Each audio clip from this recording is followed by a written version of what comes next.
നാട്ടിൽ നിന്ന് ഉമ്മ വരുന്നുണ്ടെന്ന് പറഞ്ഞിട്ട് വിളിച്ചിട്ടുണ്ടായിരുന്നു. ഞാനും മോനും കൂടി തലൂര് പോകാം കേട്ടോ ഉമ്മാനെ വിളിക്കാൻ വേണ്ടിയിട്ട്. പോകുന്ന വഴി ഒന്ന് പാൽ സൊസൈറ്റിയിലേക്കും പോകണം, പാല് വാങ്ങണം കേട്ടോ. കുറേ നാളായി ഞാൻ സൊസൈറ്റിക്ക് പോയിട്ട്. അപ്പോൾ സമയം അറിയാത്തതുകൊണ്ട് ഞാൻ കുറച്ച് നേരത്തെ ഇറങ്ങിയിട്ടുണ്ടായിരുന്നു കേട്ടോ. അപ്പോൾ ഇത് പോകുന്ന വഴിക്ക് മോൻ ഡാൻസ് എല്ലാം കളിക്കുന്നുണ്ട്. അങ്ങനെ ഞങ്ങൾ തലൂർ എത്തിയിട്ടുണ്ടായിരുന്നു. അവിടെ എത്തിയപ്പോൾ സമയമായിട്ടുണ്ടായിരുന്നു, പക്ഷെ പാല് വന്നിട്ടുണ്ടായിരുന്നില്ല കേട്ടോ. നിറയെ ആളുകളുണ്ടായിരുന്നു. നേരത്തെ ഒന്നും ഇത്ര തിരക്കേ ഉണ്ടായിരുന്നില്ല കേട്ടോ. അത്യാവശ്യം കുറച്ച് പേരെ ഉണ്ടാകുന്നുള്ളൂ. അത് കൊണ്ടുവരുന്ന പാല് വേഗം കഴിയുണ്ടോ. ഞാൻ രാവിലെ വാങ്ങില്ല, വൈകുന്നേരം ഉണ്ടോ അധികം ഇവിടെ വാങ്ങാറുള്ളത്. അങ്ങനെ ഞങ്ങൾ കുറേ നേരം നിന്നിട്ടുണ്ടായിരുന്നു. നിന്ന് കാല് കഴിഞ്ഞപ്പോൾ മോൻ പറഞ്ഞിട്ടുണ്ടായിരുന്നു എനിക്ക് അവിടെ ഇരിക്കണം, കാല് വേദനിക്കുന്നു പറഞ്ഞു കേട്ടോ. അങ്ങനെ പാല് കൊണ്ടുവന്നു. പക്ഷെ പാല് കിട്ടുമെന്ന് സംശയമുണ്ടോ, കാരണം നിറയെ ആളുകളുണ്ടായിരുന്നു. പിന്നെ ആളുകൾ കുറേ പേര് വിളിച്ച് പറഞ്ഞവരുണ്ടായിരുന്നു, ബോട്ടിലുകൾ നേരത്തെ കൊണ്ട് വെച്ചവരുണ്ടായിരുന്നു കേട്ടോ.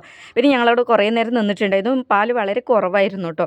അപ്പോൾ ഏകദേശം പാലെല്ലാം കഴിഞ്ഞിട്ടുണ്ടായിരുന്നു. പിന്നെ കുറേ നേരം നിന്നിട്ട് പിന്നെ ആരും കൊണ്ടുവരാനില്ലാത്തതുകൊണ്ട് പിന്നെ ഞങ്ങൾ തിരിച്ചു പോന്നു കേട്ടോ. അങ്ങനെ ഈ പാല് കിട്ടിയിട്ടില്ല. ആദ്യമായിട്ടാണ് ഞാൻ ഇതുപോലെ സൊസൈറ്റി വന്നിട്ട് പാല് കിട്ടാണ്ട് പോകുന്നത്. അപ്പോൾ നമുക്ക് പാക്കറ്റ് പാല് വാങ്ങിച്ചിട്ട് പോകാമെന്ന് വിചാരിച്ചു. അപ്പോൾ തൊട്ടടുത്തുള്ള കടയിൽ കയറിയിട്ടുണ്ടായിരുന്നു. അപ്പോൾ ഒന്ന് രണ്ട് സാധനങ്ങൾ വാങ്ങണമായിരുന്നു കേട്ടോ. അപ്പോൾ ഈ ഒരു കടയിൽ കയറിയിട്ടുണ്ടായിരുന്നു. അപ്പോൾ മോൻ അവിടെയുള്ള ഒരു കാറ് വേണം വേണ്ടിട്ട് നിൽക്കണം കേട്ടോ. പുറത്ത് വന്ന് അവനിക്ക് കാറ് വേണം കേട്ടോ. വലുതാണെങ്കിലും ചെറുതാണെങ്കിലും വേണം വേണ്ടിട്ട് വാശി പിടിക്കും കേട്ടോ.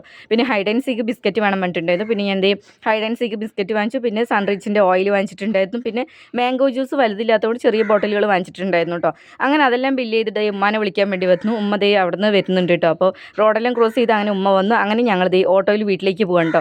പോകുന്ന വഴിക്ക് മോളെയും കൂടി കൂട്ടിയിട്ട് പോകാമെന്ന് വിചാരിച്ചു. മോളുടെ സ്കൂളിൽ ഫ്രണ്ടിൽ കൂടെയുണ്ട് ഞങ്ങൾ പോകുന്നത്. കറക്റ്റ് ടൈമിൽ സ്കൂളും വിട്ടിട്ടുണ്ടായിരുന്നു. അങ്ങനെ ഞാൻ മോളിൽ വേഗം പോയി കൂട്ടിയിട്ട് വന്നിട്ടുണ്ടായിരുന്നു കേട്ടോ. അപ്പോൾ അവൾ ഓടിക്കൊണ്ട് വന്നിട്ടുണ്ടായിരുന്നു എന്നെ കണ്ടപ്പോൾ. നല്ല സന്തോഷത്തിലാണ് കേട്ടോ. അവൾ ഓട്ടോയിൽ വരുമ്പോൾ ഇവിടെ 4:00 ആവും കേട്ടോ എത്തുമ്പോൾ. അപ്പോൾ ഞാൻ അങ്ങനെ വേഗം കൂട്ടിയിട്ട് അങ്ങനെ ഓട്ടോയിൽ വന്നു. അപ്പോൾ ഈ ഒരു വീഡിയോ ഇത്രയേ ഉള്ളൂ.